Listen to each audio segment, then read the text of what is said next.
Proper Audio presents Underboss by Peter Maas, performed by Bosco.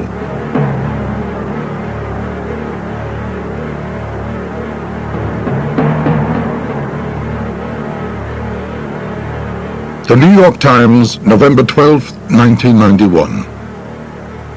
In what law enforcement officials described as the American Mafia's highest-ranking desertion, John Gotti's right-hand man of the Gambino organized crime family has defected and is expected to be a government witness against Mr. Gotti on charges that he is the nation's top Mafia leader, law enforcement officials said yesterday. The Gotti confidant, Salvatore Gravano, who was indicted last year as a co-defendant with Mr. Gotti on murder and racketeering charges, has entered the Federal Witness Protection Program and was secretly transferred last week from a federal jail in Manhattan where he had been held without bail with Mr. Gotti, officials said. The authorities asserted that because of the two men's close ties, Mr. Gravano's testimony could provide a crushing blow to Mr. Gotti, who has been acquitted on lesser charges at 3 trials in the last 5 years and has become the #1 target of federal investigators.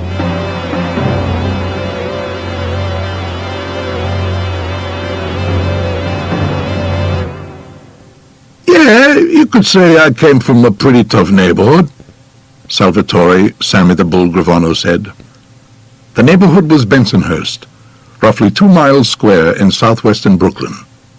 Unlike the first Italian communities in New York, Bensonhurst remained definitively Italian-American. Even today, it is where recent arrivals from southern Italy and Sicily settle. In Bensonhurst, everyone knows everyone else on every block. Its mainly blue-collar residents are insular, close-mouthed, and suspicious of outsiders. As a result, the rate of common street crimes is low compared to other parts of the city. Murder is a third less than the citywide average. But Bensonhurst was tough in a very special sense. A great number of these murders were mob-related. It was a prime spawning ground for Cosa Nostra, our thing, which filled its ranks from local youth street gangs. As in the Sicilian village, Cosa Nostra's shadow loomed large over Bensonhurst and was spoken of only in whispers. Salvatore Gravano was born in Bensonhurst on March 12, 1945. He had 2 older sisters. His mother, Caterina, was born in Sicily and brought to America as a baby. His father, Giolando, also from Sicily, was on the crew of a freighter when he slipped into the United States as an illegal alien. For Sammy and for friends and neighbors, his parents were always Kay and Jerry. English was the language of the house, except during visits from his grandmothers who spoke a Sicilian dialect. He was called Sammy instead of Salvatore or Sal for as long as he can remember. Someone had said that he looked just like Uncle Sammy, a brother of his mother's, and the name stuck. He grew up on 78th Street in the heart of Bensonhurst. His father owned the house, the middle one of 3 identical brick row houses. Kay was an exceptionally skilled seamstress who worked for a Jewish dress manufacturer in Manhattan's Garment Center. Jerry was a house painter until he was felled by lead poisoning and could no longer continue his trade. The dress manufacturer then financed the Gravanos in a satellite factory of their own in Bensonhurst. Kay supervised the filling of the orders he sent her, while Sammy's father took care of the business end. Things went so well that Jerry was able to purchase a summer cottage near Lake Ronkonkoma in Long Island. On Sunday mornings, Sammy usually accompanied his father to Mass at the Church of Our Lady of Guadalupe. Down the block they would pass a corner saloon. There would always be a cluster of men in front of it. They were all smartly dressed in suits. Sammy could see the glitter from the diamond rings many of them wore. There often was a crap game in progress right on the sidewalk. Sammy noticed that while his father always stayed on the opposite side of the street, some of the men would wave and call out, "How you doing, Jerry?" and his father would nod back. Finally, when Sammy was about 8, he asked, "Who are those men, Dad? You know them?" "Yes, I know some of them. They are not hard-working, nice people. They're bad people, but they're our bad people." This only excited Sammy's curiosity, and he kept pressing his father for more details. "Well, I got from him little by little," Sammy says. was that these men were people I should stay away from and not ever talk about. But they had ties to the community. He told me that there was a lot of prejudice against the Italian people when they first came over here, and Italians went to these men to resolve their problems when the police, whatever, wouldn't do nothing. So the community would back them up if there was a beating or a shooting that the cops were trying to find out about. I guess my father was trying to school me that they were bad guys, but we should never go against them, never call the police about anything we saw them doing. We don't know anything. We don't get involved. We walk on the other side of the street. At age 9, Sammy had a traumatic experience that changed the whole course of his life. He was held back in the 4th grade. When his parents went to PS 186 to find out what was wrong, they were told that Sammy, unfortunately, was a slow learner. As they persisted in their inquiry, the analysis grew harsher. Sammy was exhibiting all the signs of being mentally retarded. Sammy, in fact, was the victim of a severe case of dyslexia. For Sammy, a D became a B. Words got jumbled. God transposed into dog. The number 3 became an 8. But in Bensonhurst in the 1950s, nobody seemed to know about dyslexia. There were no remedial options available. In repeating the 4th grade, humiliation piled on humiliation. You just felt like you were a moron, he says. I started to reject school as something that wasn't for me. And authority, too. Being rejected by teachers like you were a retard. The hell with that, so I fought back. I rejected them. At first, to cope, he tried being the class clown. When that didn't work, he took another tack. Although as an adult he is only 5 feet 5, he didn't stop growing until his teens. At 9 years old, he was about the same size as the other boys and physically strong. If someone ridiculed him, he beat him up after school. That instantly ended the slights.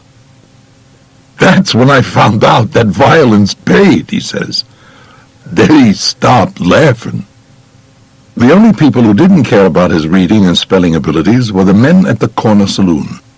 They were the ones who named him Sammy the Bull. It was my 10th birthday, I think, said Sammy, and my father and mother gave me a brand new bike. Oh, I was real happy. But then the bike was robbed. It was my fault. I left it unwatched, unprotected. Maybe a week later, a couple of my friends told me that they saw the bike across from the bar where those wise guys hung out. I ran down there. Sure enough, 2 kids bigger and older than me had it. I went and I grabbed the handlebars and I said, "Hey, this is my bike." But they wouldn't give it back. So I started fighting both of them. It was hard going. I mean, I was getting a little beat up, but I was fighting my ass off. Now, some of the wise guys outside the bar were watching all of this, and a couple of them broke us up. I was so mad I was crying, and one of the guys rubs my head and he says, "Sammy, what are you crying for? You're destroying these kids." And the other guy says, "What's this all about anyway?" And I said, "This is my bike, and they took it, I'm taking it back." These 2 wise guys started to laugh. It was amusing to them, I guess. Then they told the 2 kids to beat it. It was my bike, and I was keeping it. Then one of the guys says, "Come on, Sammy, stop crying." And he calls out to some of the other wise guys, "Did you see this Sammy? He's like a little bull." Word got around, and pretty soon all the kids were calling me Sammy the Bull. Even later on, when I started getting into trouble, the cops would say they were looking for the bull, Sammy the Bull. So you see, it wasn't how good I was sexually that I got the name. Sammy and his sisters often helped out at the dress factory. Payday in cash was on Friday, and the employees were all non-union. Sammy was 13 and in the office helping his father prepare the weekly envelopes when 2 men walked in.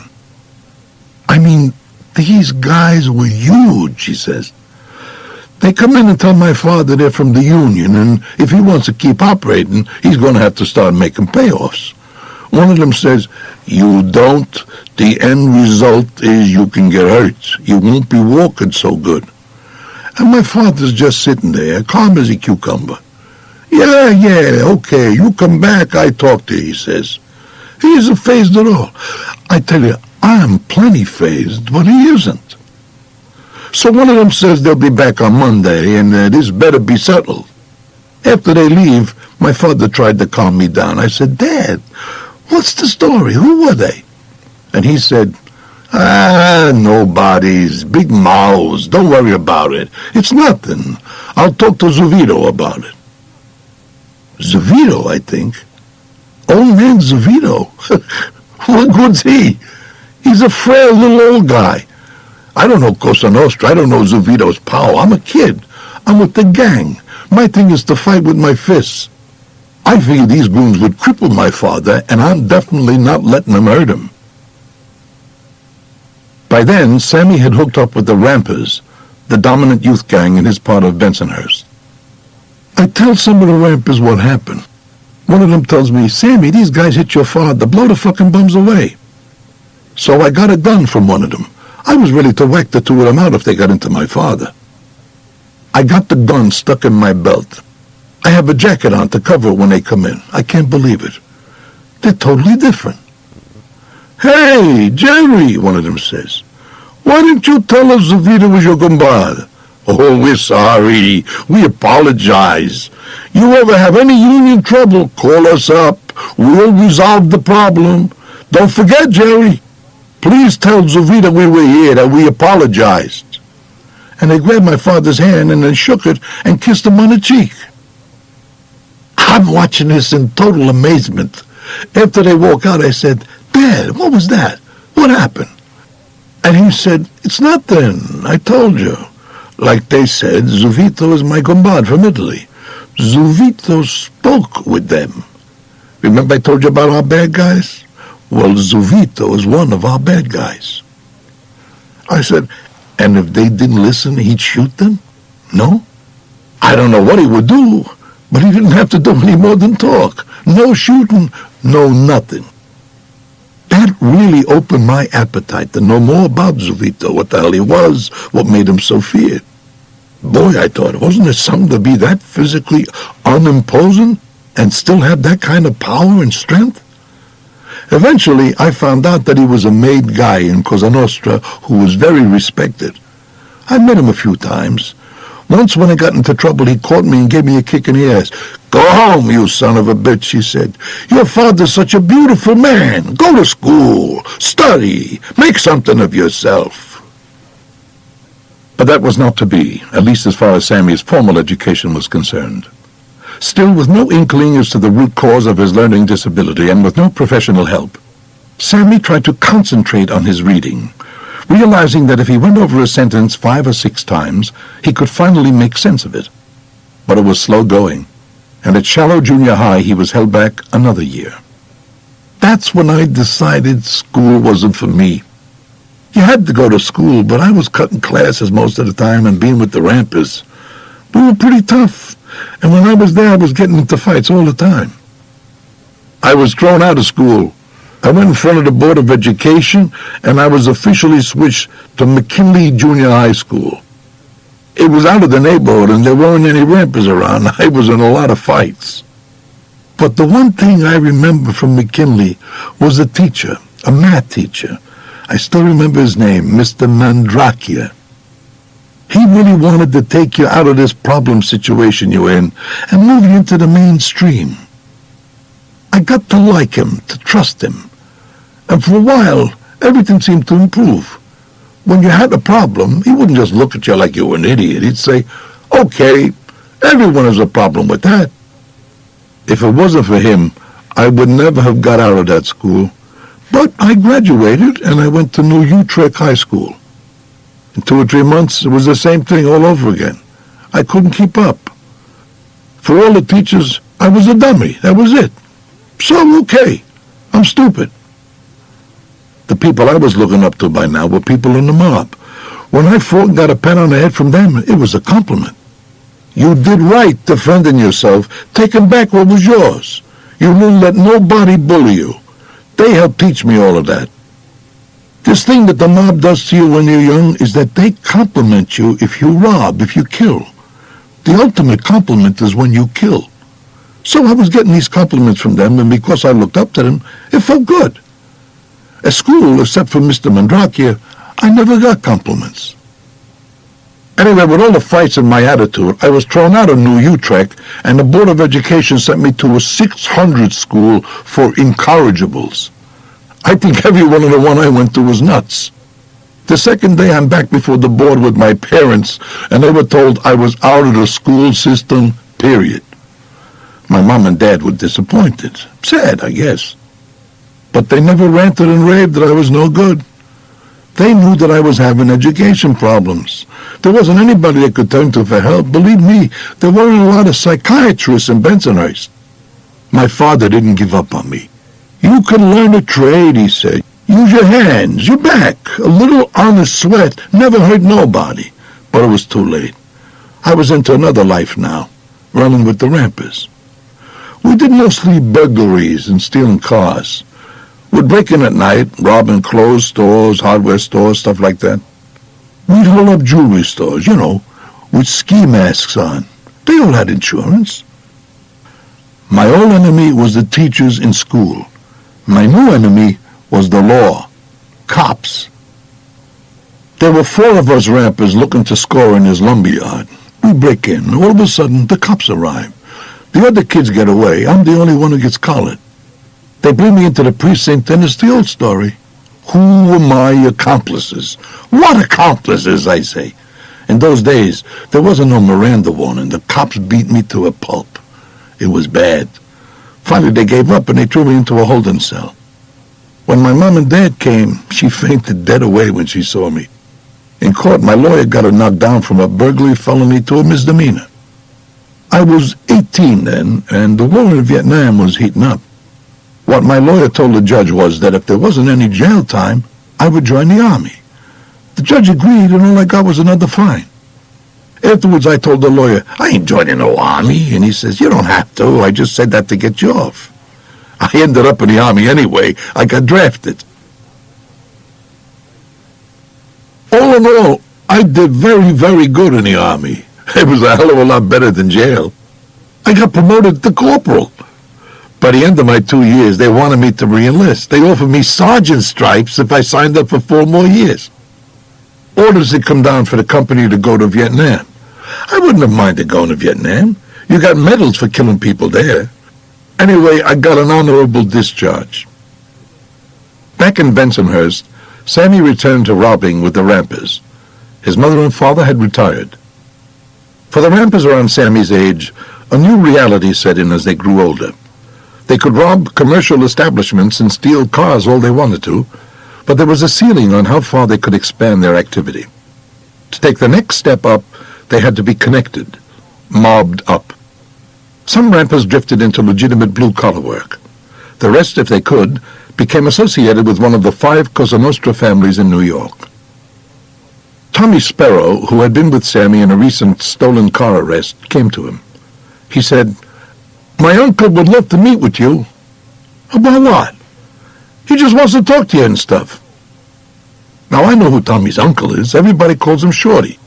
He's a big shot, whatever, with the Colombo family. So I say, sure, why not? In 1931, warring factions of the Italian underworld, primarily Sicilian and Neapolitan, came together to form Cosa Nostra. This union enabled it to completely dominate organized crime throughout the country. By the end of World War II, Cosa Nostra consisted of 24 crime families from coast to coast, each with an identical organizational structure. 2 resort cities were ordained to be open to the activities of any family, Las Vegas and Miami. Policy was determined and inter-family disputes settled by a national commission composed of 11 of the most powerful bosses. Then, in 1957, when Sammy was 12, Cosa Nostra was racked by a series of internal convulsions. After Lucky Luciano, one of its original architects, had been deported to Italy, Vito Genovese sought control of his family by attempting to assassinate the acting family boss, Frank Costello. Costello decided to step down, and the Luciano family became the Genovese family. Still, Genovese feared retaliation from another Costello ally, Albert Anastasia, the most notorious killer in Cosa Nostra's history. So he conspired with Carlo Gambino to do away with Anastasia. On October 25, 1957, Anastasia was relaxing under a pile of hot towels in a Manhattan barber shop when two gunmen walked in and gunned him down. The Anastasia family was now the Gambino family. Even more unsettling was the discovery that while Anastasia was still alive, memberships in his family were being secretly sold for $50,000 each. To deal with all of this, a national conclave of Cosa Nostra's leadership was scheduled for November 14, 1957, in the upstate New York village of Appalachian. The idea was that a meeting in such an out-of-the-way rural setting would go unnoticed. Just the opposite happened. An alert New York State trooper spotted an unusual number of black limousines full of silk-suited strangers. Roadblocks were set up, and soon the nation's top mobsters were scampering through the woods trying to avoid detection. Many of them were arrested and convicted on charges of obstructing justice by refusing to explain their presence in Appalachian. These convictions were reversed on the ground that merely meeting was not a crime. However, they effectively ended any more national Cosa Nostra Commission get-togethers. If families around the country had to communicate with one another, emissaries were dispatched. Only in New York City, where 5 families rubbed shoulders, did the commission system continue to function. Both Vito Genovese and Carlo Gambino were officially recognized as family bosses. And to regain some measure of stability, because of the sale of memberships, the membership books of the New York families were closed. 11 years later, in 1968, when Sammy the Bull had his meeting with Shorty Sparrow, the books remained closed, which was why Sparrow was an associate rather than a made member of the Colombo family. It was really a technicality. Everyone in the neighborhood knew that Shorty pulled a lot of weight in the family, Sammy said. Shorty was a veteran. It was all around on the streets about the books being closed, but when they opened up, Shorty would be made right away. When we met, he got right to the point. I've had my eye on you, he says. Why not come with me, huh? You're a tough guy, but you can't keep doing things your own way. I'll give you a different relationship where you can be somebody. I'll never stab you in the back. I'll never bullshit you. I'll never ask you to do anything I wouldn't do myself. Those were the words, and that was the pledge I wanted to hear. I'm obsessed with people being upfront with me. Once Sammy had agreed to go on record with Shorty, to be associated officially with the Colombo family, he was taken to meet Shorty's captain, Carmine Persico, Jr. It was an honor for me to meet him, Sammy said. He shook my hand. He said, I'm real happy about this. I heard a lot of good things about you. I still have high regard for him. He was one of the few mob guys who was always on the up and up. Word of Sammy's recruitment was passed on to the family boss, Joe Colombo, and to the other New York families as required by Cosa Nostra rules. Gradually, Sammy's new status enabled him to begin moving out of his old routine of stick-ups and break-ins. I'm starting to become more of a true gangster and racketeer, getting into business. Even if they're not stone legitimate businesses, they're real on a business level. One of the first was this after-hours club on 62nd Street and 17th Avenue. This guy, Billy Stagg, told me about it. He said old man John Rizzo, who was a made guy in the Gambino family, and Matty Gambino, who wasn't made but pulled weight because he was related to Carlo Gambino, a nephew or something, were opening this club. Sammy, Billy said, they want me to manage it, but I'll need somebody on my side.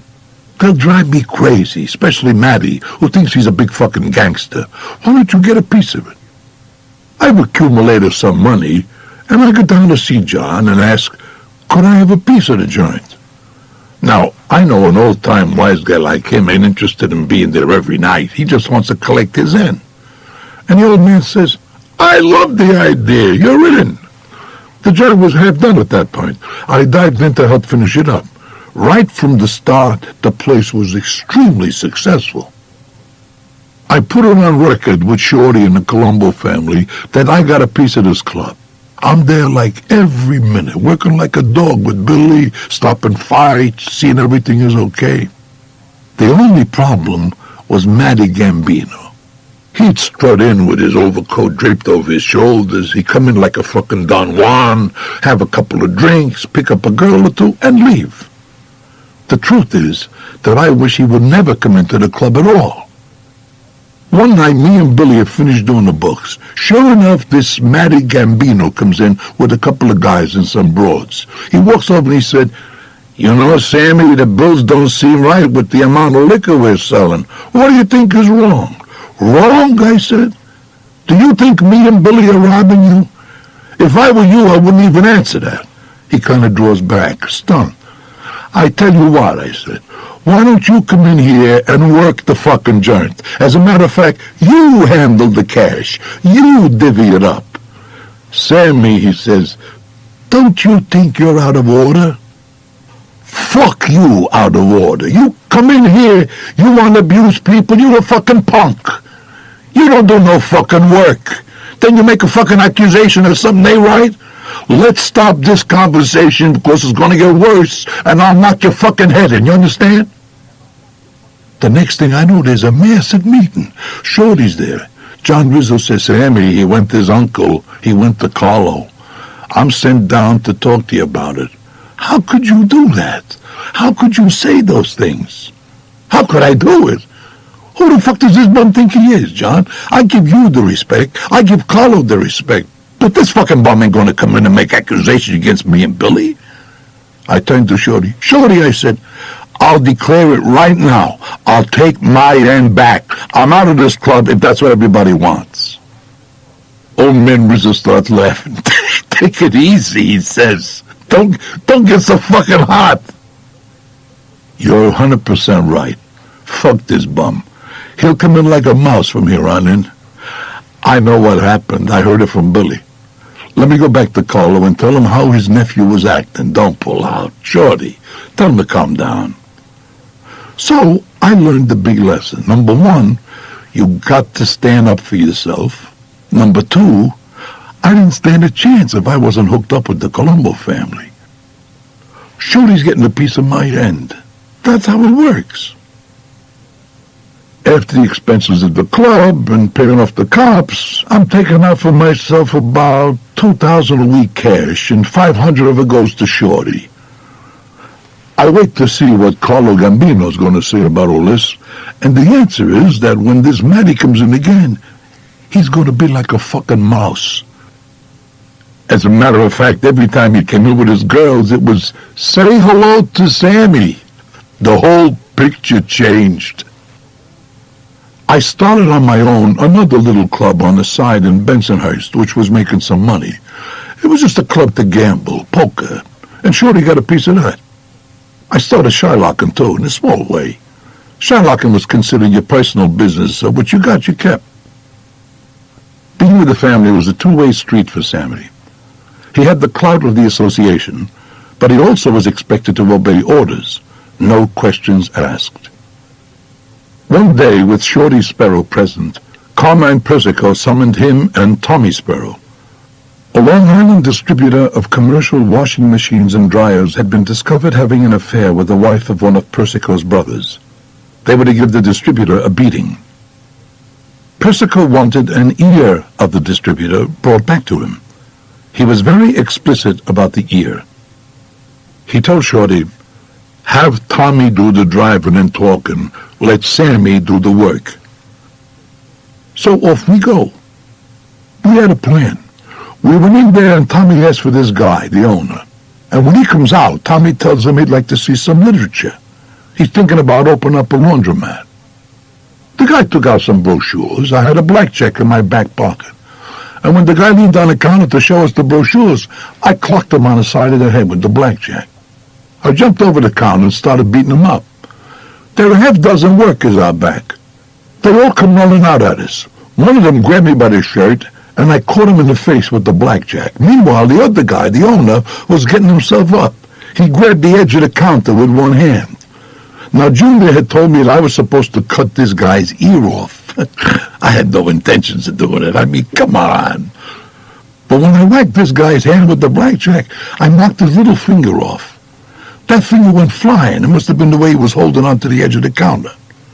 We just about made it out of there. When we saw Shorty, I told him, I'm sorry, I didn't get the ear, but I got this guy's finger. I've seen it come off.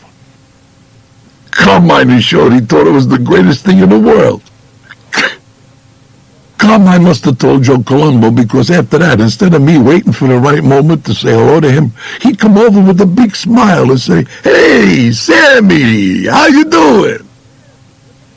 Committing murder, making your bones, was not a prerequisite for induction into Cosa Nostra, but more often than not, it would happen.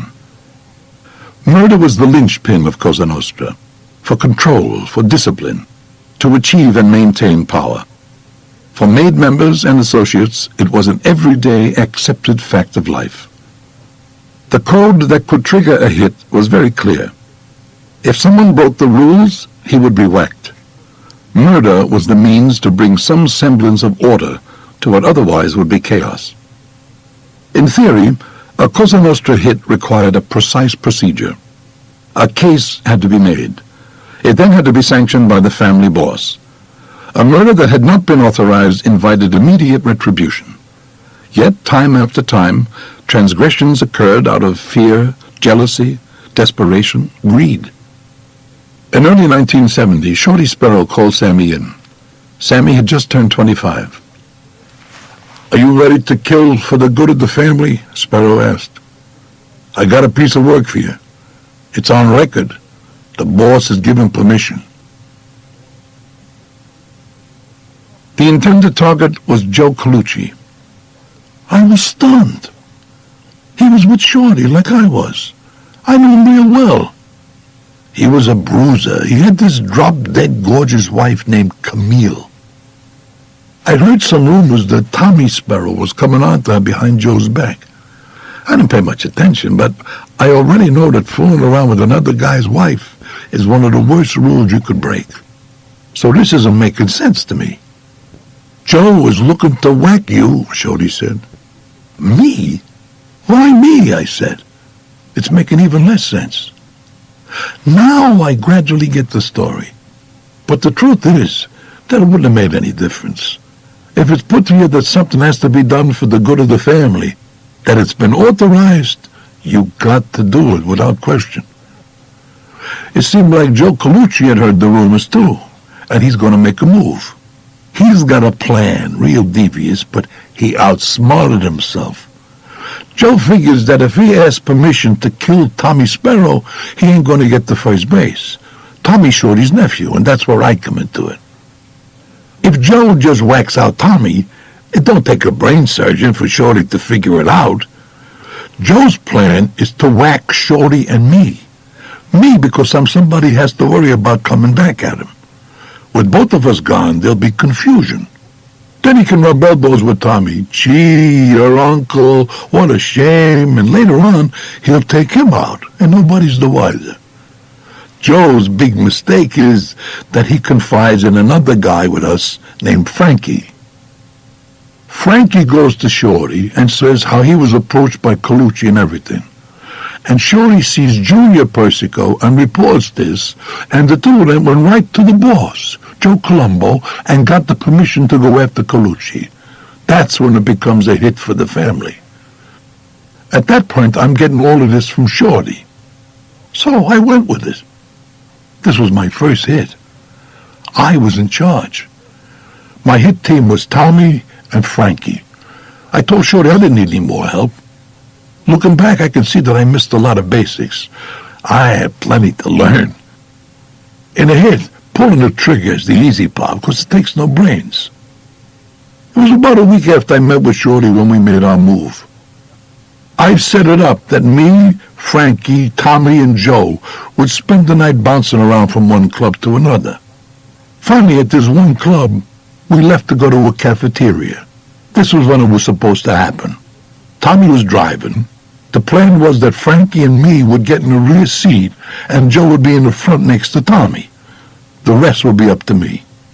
But when we get to the car, Joe dove into the back. There was nothing to do except go on to the cafeteria. After we ate, Joe went to the men's room. I told Tommy to get Joe in conversation to give me and Frankie time to get in the back of the car. It's amazing to me how the details of first events get etched in your mind. I remember everything about that night. We kidded and joked as we slowly drove down the street. Tommy turned up the radio. A Beatles song was on. I reached under my jacket for my gun. Seemed like the music was getting louder, more intense. As that Beatles song played, I became a killer.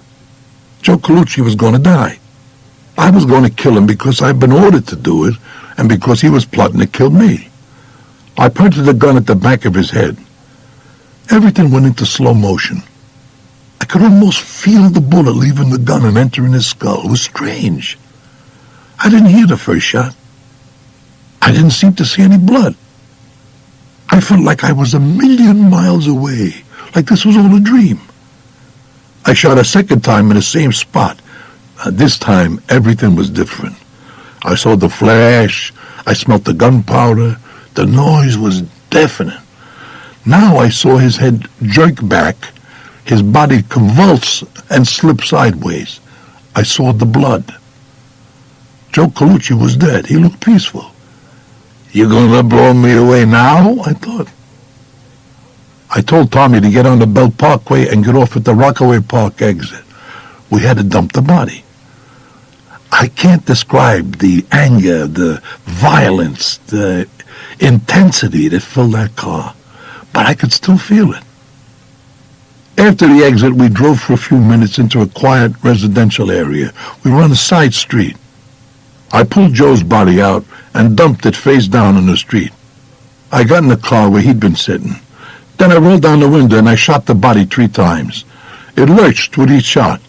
There could be no doubt the contract was carried out. I told Tommy to get going. As I tried to relax, one of my hands was resting on the seat. It felt wet. I realized it was in Joe's blood. Thinking back, we should have used the stolen car. When we went over a bridge, I threw the gun in the water. The car was a mess. Back in the neighborhood, we washed down the inside real good. I felt the surge of power. I realized that I had taken a human life, that I had the power over life and death. I was a predator. I was an animal. I was Cosa Nostra. We all went to Joe's funeral as grieving friends. I never got questioned by the police about the Colucci hit, but I would say that this was my stepping stone in the mob. I mean, after the hit, I would go to a disco or a club. I'd be waiting online, and before you knew it, the owner was saying, "Hey, Sammy, forget the line. Come on in, Sammy. What do you have? It's our house." So I wasn't waiting on lines no more. I wasn't just another tough guy on the street. I was getting a different kind of respect. The word was that I ranked high with Carmine Persico, and they had the intention someday, after the books were open, that Sammy was going to get made. Not long afterwards, Sammy had a new club in Fort Hamilton. It was started by a group of guys who weren't connected, Sammy said, so I moved in on them. They still had a piece. They were the front guys, but I was the boss, off the record. They were happy. They didn't have to worry about the cops or wise guys. It was doing good business right away. By then, I had met Debbie. Debbie was a Bensonhurst girl, Deborah Schibetta. At the time in 1970, Sammy had just gotten involved with the new club. One night, I'm hanging out on the corner by where I have my apartment with Lenny, a guy named Louie, and this girl, Diane Schibetta, drives up. I've known Diane for a while. She asked if we wanted to go to Coney Island, to Nathan's, to get something to eat. Sure, why not? We get into the car. There's like 7 of us. We're on each other's laps, talking, giggling. I'm in the back when I really looked at her. "Hey, Diane," I said. "Who's this one?" She was real cute, brunette, nice figure. Diane said, "Oh, that's my sister. Deb, say hello to Sammy."